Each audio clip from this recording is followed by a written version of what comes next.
أعوذ بالله من الشيطان الرجيم. بسم الله الرحمن الرحيم. السلام عليكم ورحمة الله وبركاته. الحمد لله رب العالمين، والصلاة والسلام على أشرف الأنبياء والمرسلين وعلى آله وصحبه أجمعين. أشهد أن لا إله إلا الله وحده لا شريك له، وأشهد أن سيدنا محمدا عبده ورسوله.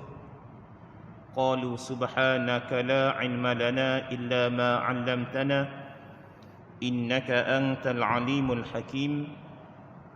ولا حول ولا قوة إلا بالله العلي العظيم. رب اشرح لي صدري ويسر لي أمري واحلل عقدة من لساني يفقه قولي.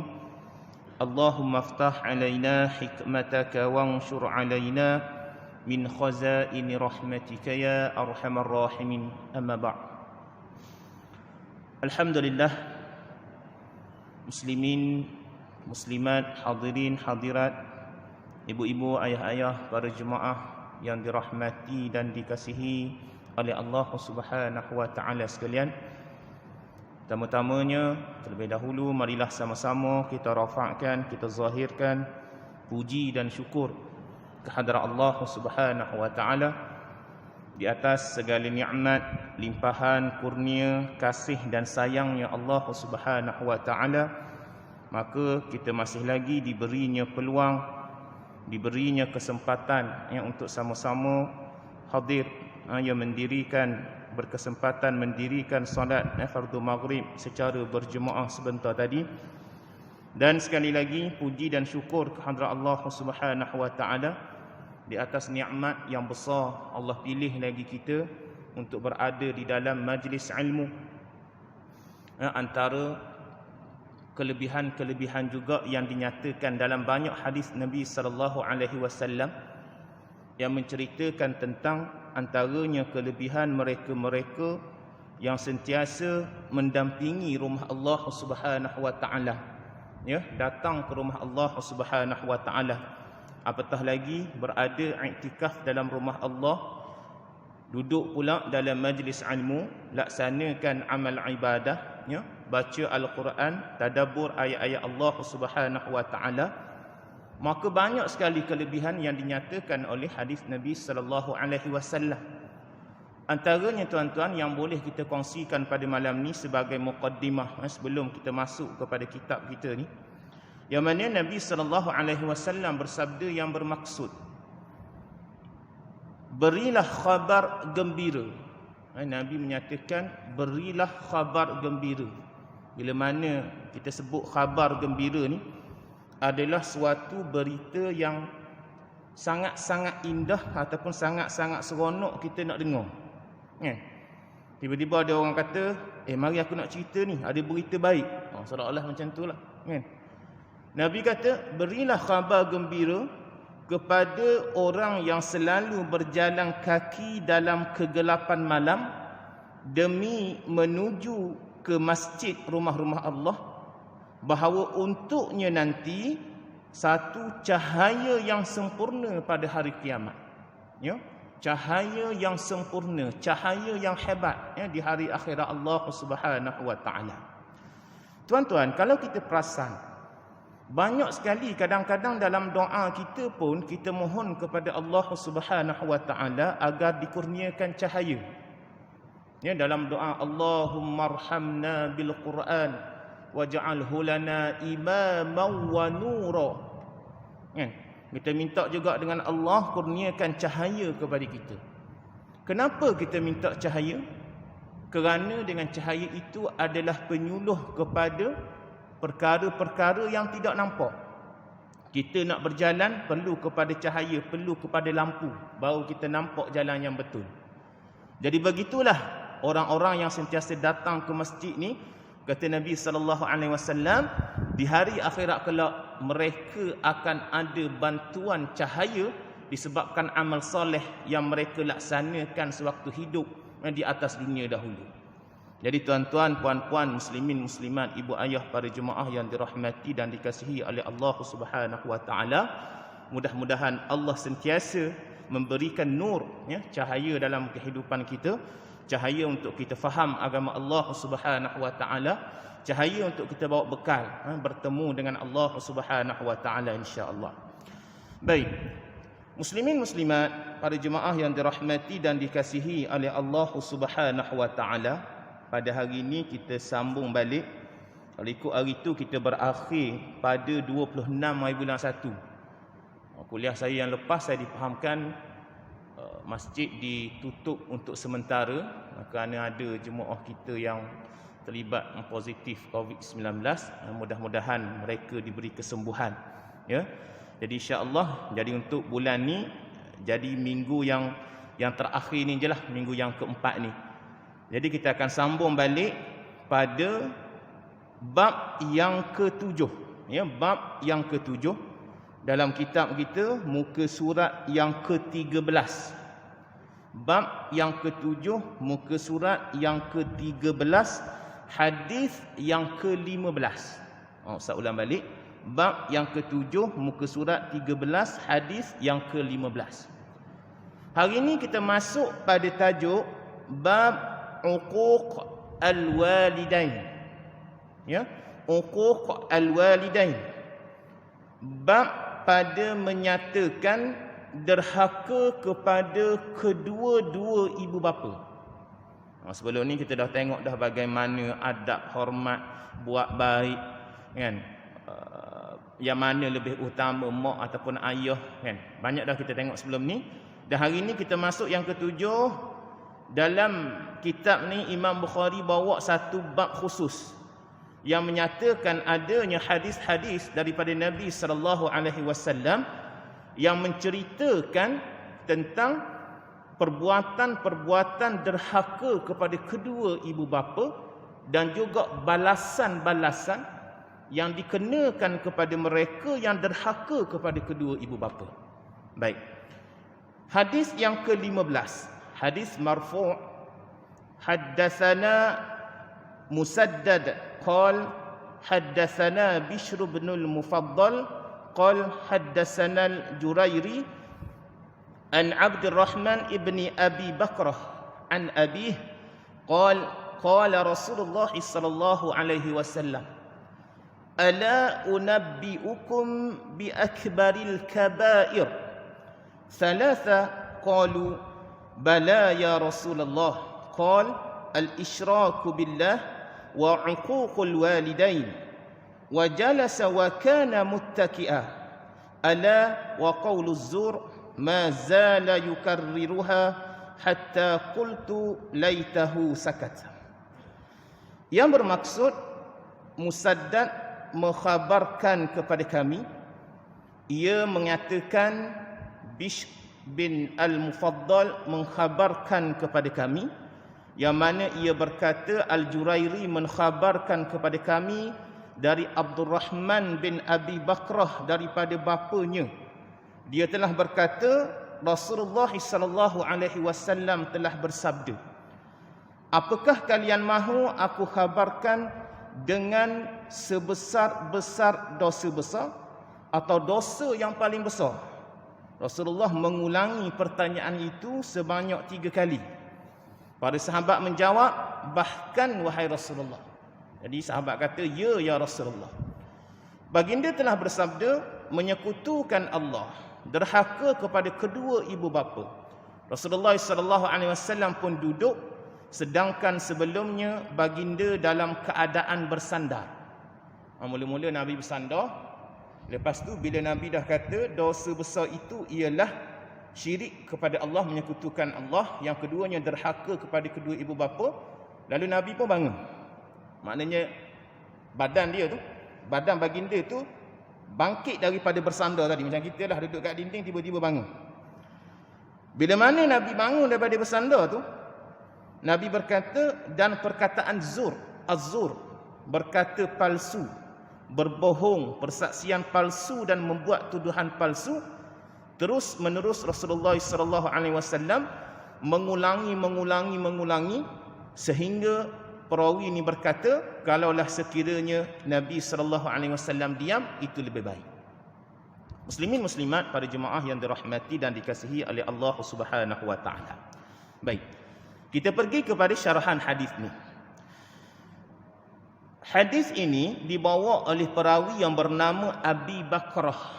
Ya, mana Abi Bakrah ini ialah seorang sahabat yang berada di Taif, ya, berada di Taif.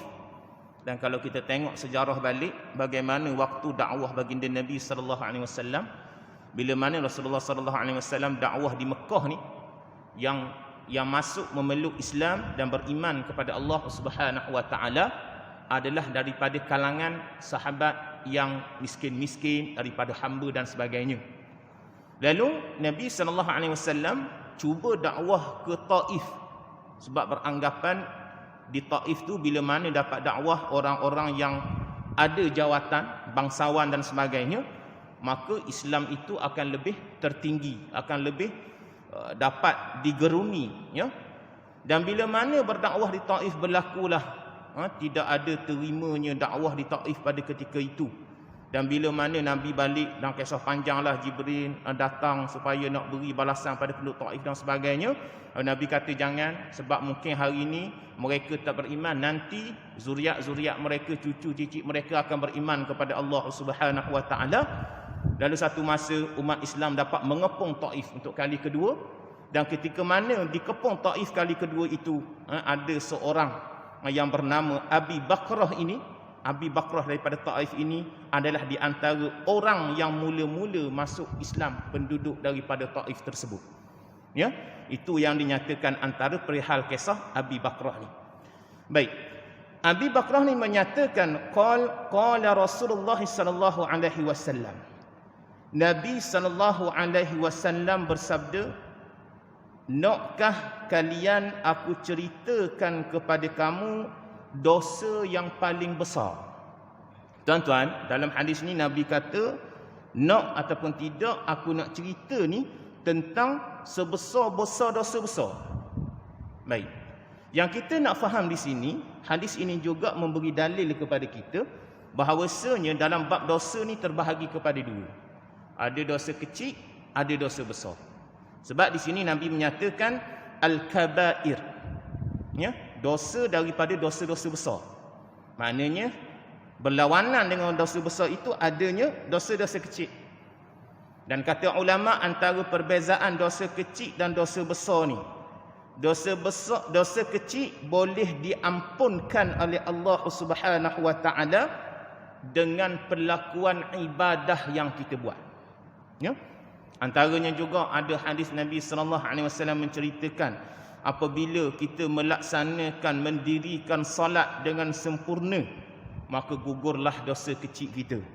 Kan? Begitu juga ambil wuduk, air yang berguguran daripada air wuduk itu, maka gugurlah dosa-dosa kita.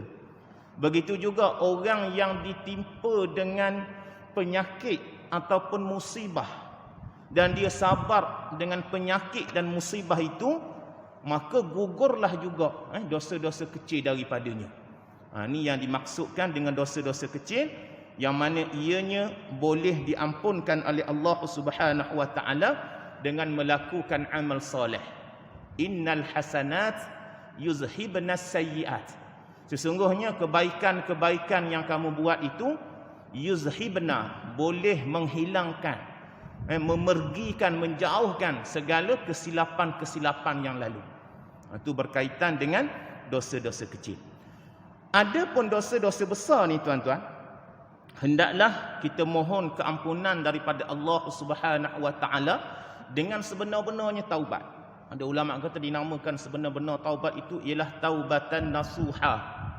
Dalam ayat Al-Quran surah At-Tahrim, ya ayyuhalladzina amanu tubu ilallahi taubatan nasuha. Bertaubatlah kamu kepada Allah dengan taubat nasuha. Taubat nasuha ni taubat yang macam mana? Antara kata ulama, taubat nasuha ada 3 step, 3 ciri, 3 rukun.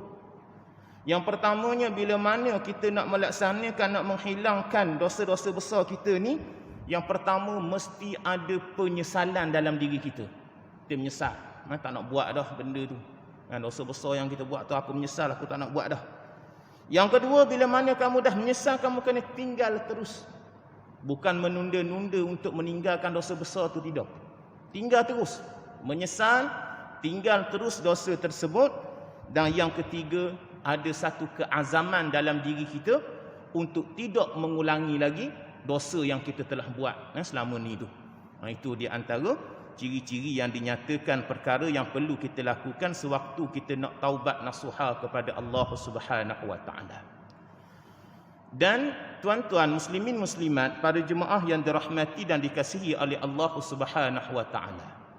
Dalam perkara taubat ni, jangan kita menunda-nunda, jangan kita menangguh-nangguh.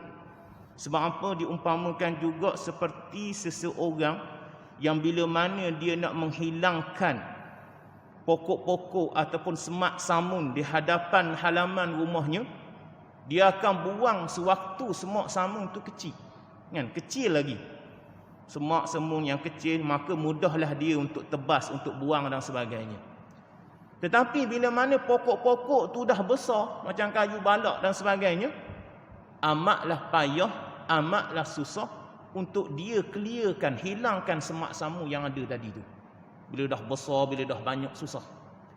Jadi begitu jugalah kata ulama, dengan dosa-dosa yang kita buat ni, kita tak akan terlepas daripada melakukan dosa.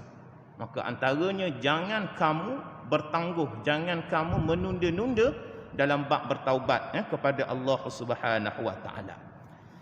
Dan di dalam dosa-dosa besar itu dibawa pula di sini, ala unabbiukum bi akbaril kabair thalatha. Nabi ulang 3 kali. Seolah-olah pertanyaan Nabi nak nyatakan ni, adakah kamu nak tahu tentang dosa-dosa besar ni? Aku nak khabarkan kepada kamu tentang dosa-dosa besar ni. Nabi ulang 3 kali. Ala unabbiukum bi akbaril kabair, ala unabbiukum bi akbaril kabair, ala unabbiukum bi akbaril kabair. 3 kali Nabi ulang, tuan-tuan. Ulama kata Imam Al-Qurtubi dalam syarah Sahih Muslim menceritakan tentang hadis ni. Apabila Nabi SAW mengulangi sesuatu perkara tu secara 3 kali, diulang-ulang-ulang, bukan sengaja-ngaja, mesti ada sebab. Dan antaranya dinyata juga di sini yang menyatakan bila mana diulang tu, yang pertama tu adalah untuk kamu dengar. Nabi kata sekali tu dengar. Yang kedua, kalau Nabi ulang tu adalah untuk kamu faham. Dan yang ketiga, bila mana diulang tu untuk kamu hafal. Dengar, faham dan hafal.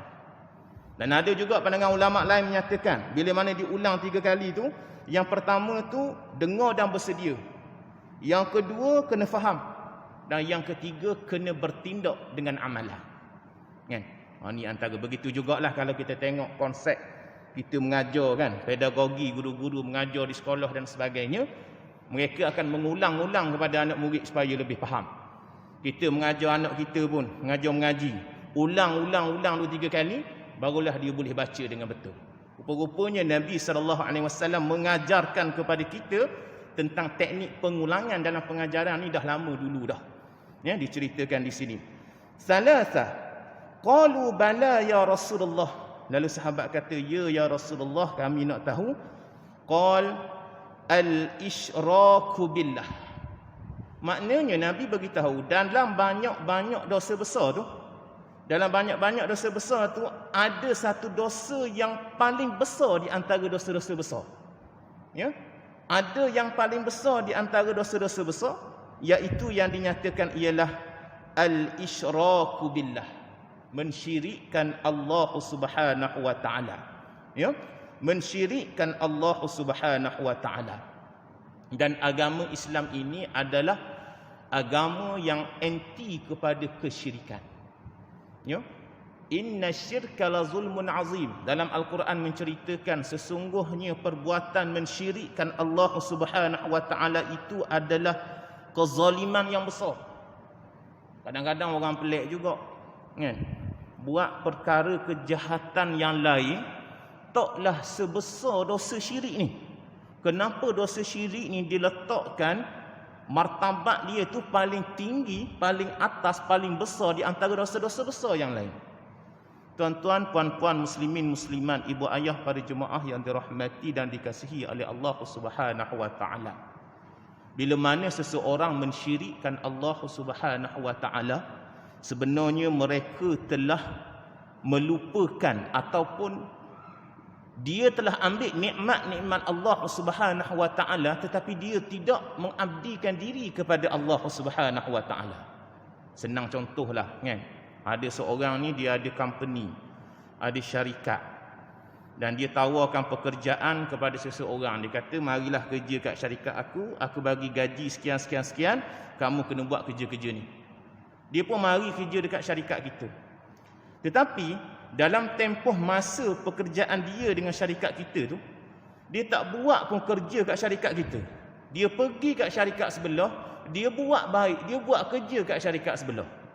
Jadi orang yang kat sebelah tu duk kata dia ni baik lah kan, buat kerja kat syarikat dia.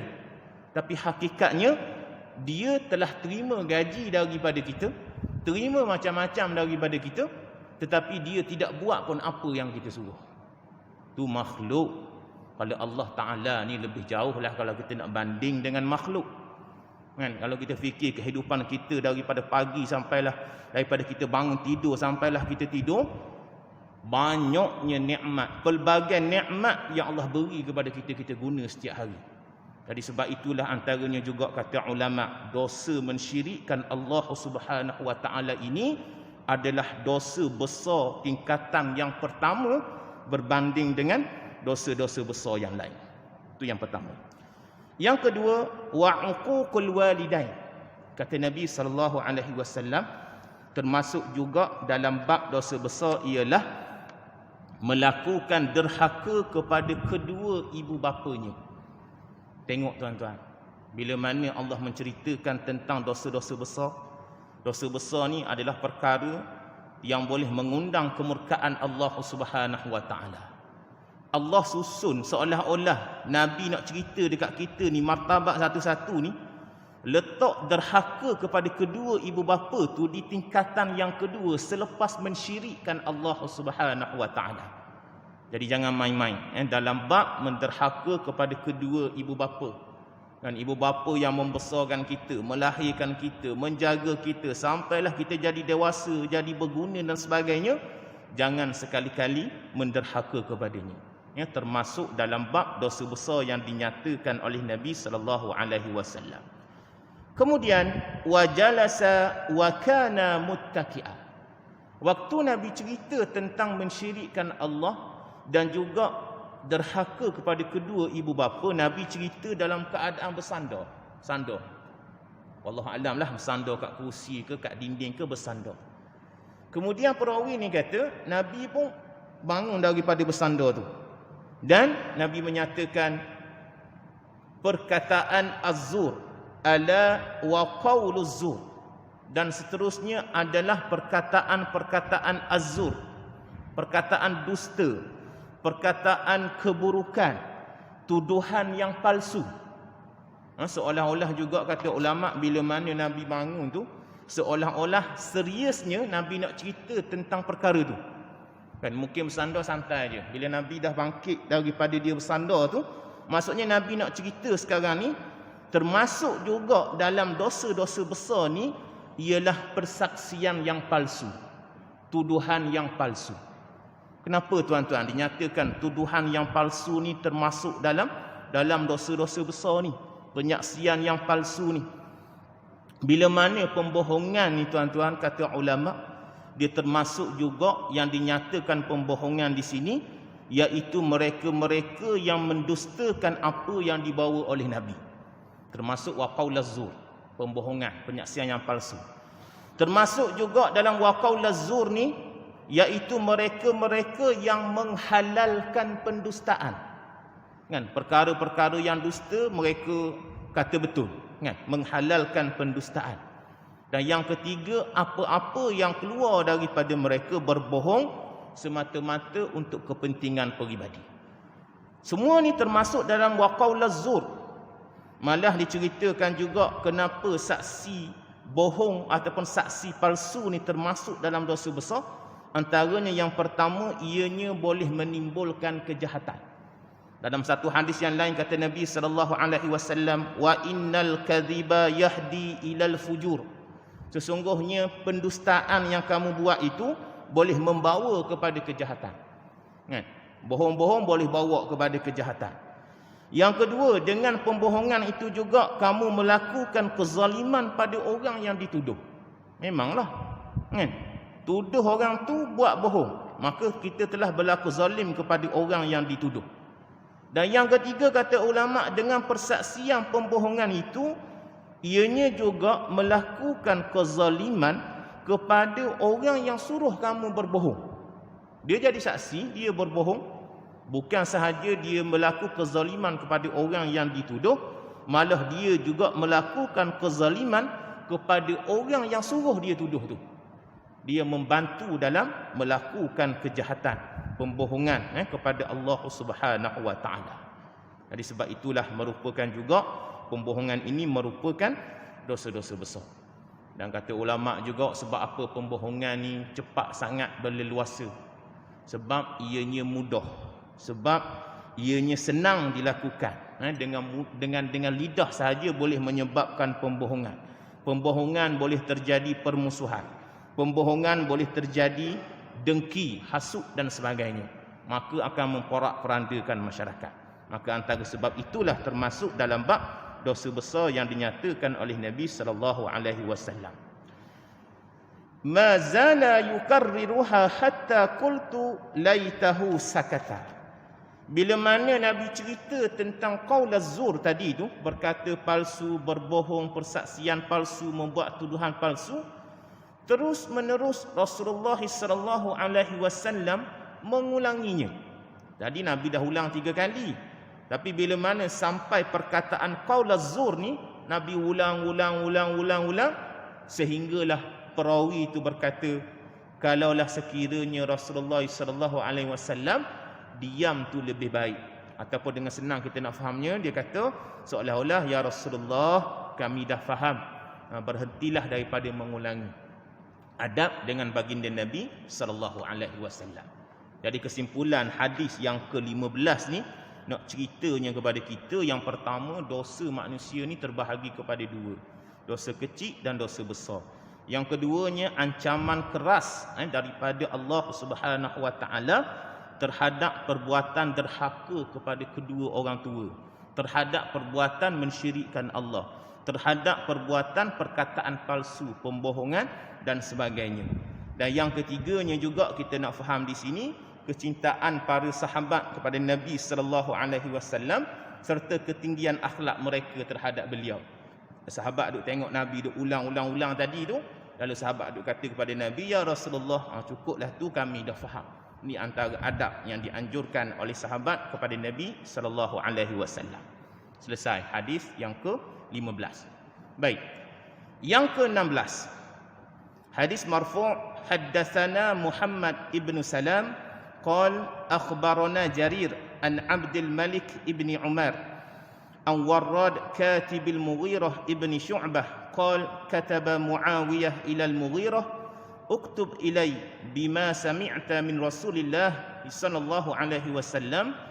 Qala Warrad fa amla alai wa katabtu bi yaday inni sami'tuhu yanha an kasrati su'al wa ida'atil mal wa anqil wa qal. Muhammad bin Salam, haddatsana Muhammad bin Salam. Muhammad bin Salam mengkhabarkan kepada kami. Ia berkata, Jarir mengkhabarkan kepada kami dari Abdul Malik bin Umair daripada Warrad. Warrad ni adalah tukang tulis kepada Al-Mughirah. Ya, tukang tulis, penulis kepada Al-Mughirah.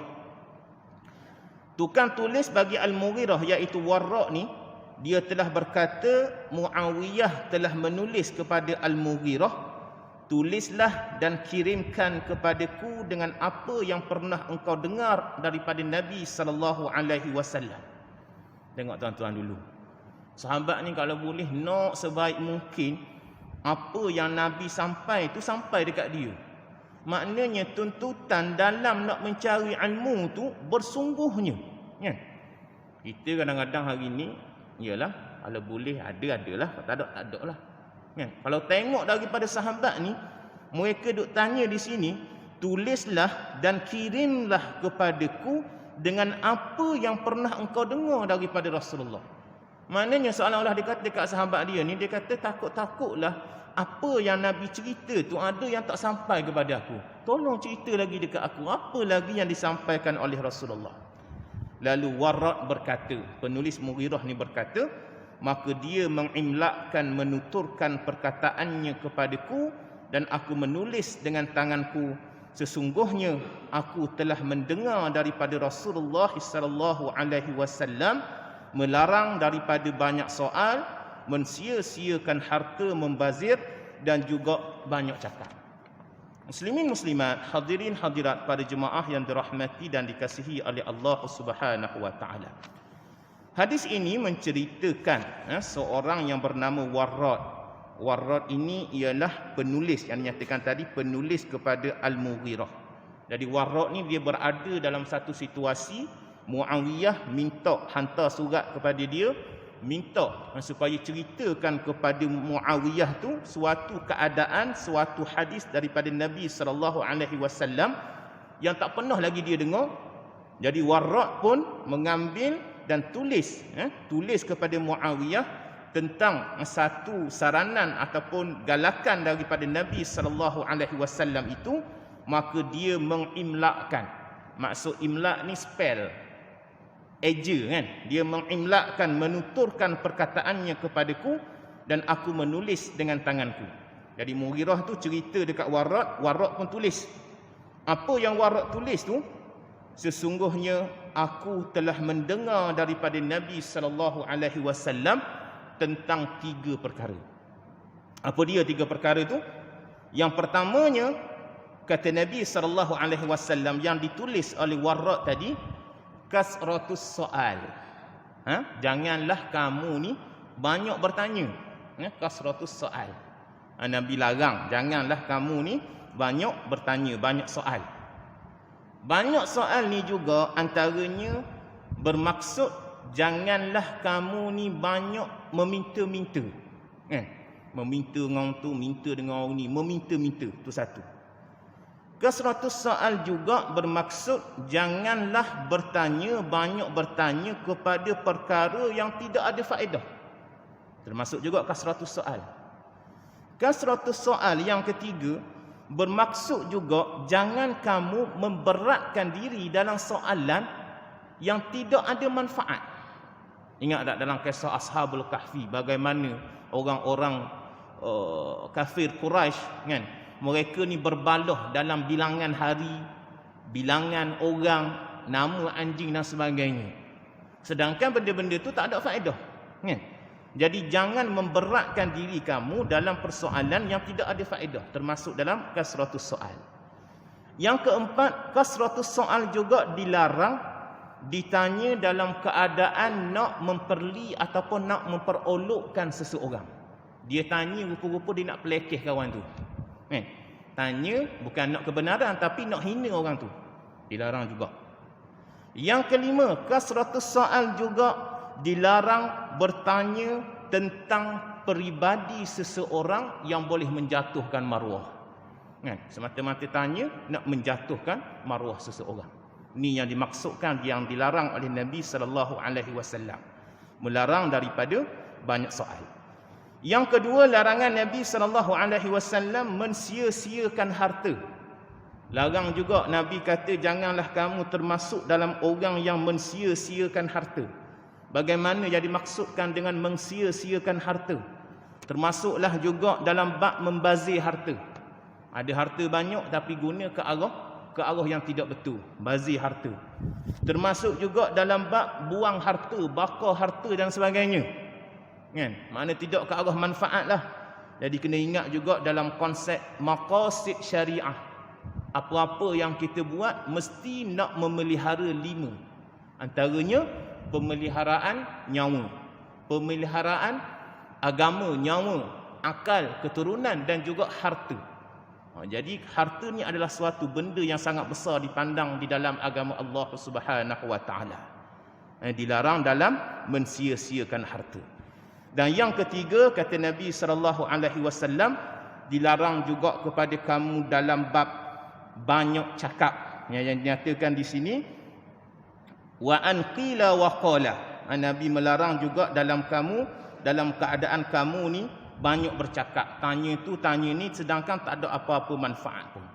Jadi inilah 3 perkara yang dilarang oleh Nabi sallallahu alaihi wasallam dalam hadis yang kedua ini. 3 keadaan, antaranya juga benda-benda yang hendaklah kita elokkan. Berdebat dan sebagainya yang tidak ada manfaat. Dalam konteks menuntut ilmu juga, kata Imam Al-Ghazali dalam kitabnya Bidayatul Hidayah, menuntut ilmu mesti ada golongan orang menuntut ilmu ni, ada tiga keadaan, 3 golongan. Dan jadilah golongan yang pertama, kata Imam Al-Ghazali. Golongan pertama itu menuntut ilmu kerana ikhlas untuk Allah Subhanahu wa taala. Dan jangan kamu menuntut ilmu, golongan yang kedua, kerana nak berdebat, nak berlawan dengan orang. Dan yang ketiga, kata Imam Ghazali, janganlah juga kamu menuntut ilmu semata-mata nak menunjuk kamulah hebat, kamulah pandai, kamulah tahu segala-galanya berbanding daripada orang lain. Baik. Muslimin muslimat, pada jemaah yang dirahmati dan dikasihi oleh Allah Subhanahu wa taala, Ustaz ingat kita berhenti dulu pada hadis yang ke-16 ni. Jadi antara kesimpulan 2 hadis yang kita sempat kita bincangkan pada malam ini, masih lagi berada dalam bab buat baik kepada ibu bapa, namun bab pada hari ini lebih khusus, iaitu bab derhaka kepada kedua ibu bapa. Dan janganlah termasuk dalam kategori ataupun keadaan yang berlaku kasar ataupun bab derhaka kepada kedua ibu bapa ini, kerana ianya termasuk dalam dosa-dosa besar kepada Allah Subhanahu wa taala. Jadi saya kira mudah-mudahan ada manfaat, ada kebaikan untuk kita bersama. Jika terdapat kekurangan, kelemahan, saya mohon maaf. Yang terbaik itu datang daripada Allah Subhanahu wa taala. Aqulu qawli hadza wa astaghfirullahal azim li wa lakum. Wassalamualaikum warahmatullahi wabarakatuh. A'udzu billahi minasyaitonir rajim. Bismillahirrahmanirrahim. Alhamdulillahi rabbil alamin. Wassalatu wassalamu ala asyrafil anbiya'i wal mursalin wa ala alihi wa sahbihi ajma'in. Allahumma zidna ilman warzuqna fahma. Allahumma arina al-haqqa haqqan warzuqna ittiba'ah wa arina al-batila batilan warzuqna ijtinabah. اللهم اجعل جمعنا هذا جمعا مرحوما وتفرقنا من بعده تفرقا معصوما. اللهم بارك لنا في رجب وشعبان وبلغنا رمضان. اللهم إنا نعوذ بك من البرص والجنون والجزام ومن سيء الأسقام. وصلى الله على سيدنا محمد وعلى آله وصحبه وسلم. والحمد لله رب العالمين. تقبل الله منا ومنكم. السلام عليكم ورحمة الله وبركاته.